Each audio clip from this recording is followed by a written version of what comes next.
சுவாமிகளே, அங்க என்ன பாக்குறீங்க? இங்க பாருங்க. சொல்லுங்கள் ஐயா. இத பாருங்க. வடை, அடை, தேனி, பூனி, அப்பம், தொப்பம், லட்டு, ஜிலேபி. இவை பட்சணங்கள். அப்படிங்களா? இத பாருங்க. புளியோதரை, களியோதரை, தத்தியோதரை, சக்கரோதரை. இவை சித்திரான்னங்கள். அப்படிங்களா? இத பாருங்க. இது பாதம் பாயசம், சாதம் பாயசம், சப்பரிசி பாயசம், சாரப்பருப்பு பாயசம், இந்த மது ரசங்கள், பழ ரசங்கள். இவை பான வகைகள். இத பாருங்க. வெண்டைக்காய், சுண்டக்காய், புடலங்காய், கல்யாண பூசணிக்காய். ஓய் நிறுத்தும். அடிக்கிட்ட பொரியல. இது காய்கறி. அது கிடக்கட்டும். முக்கியமான பதார்த்தம் எங்க ஐயா?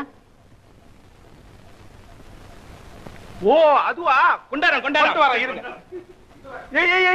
என்ன கொண்டு வரீங்க? நரமாம்சம், நரமாம்சம், நரமாம்சம். சிவசிவா சிவசிவா சிவசிவா. அங்க என்ன ராட்சசர்களா? அப்ப மனுஷன்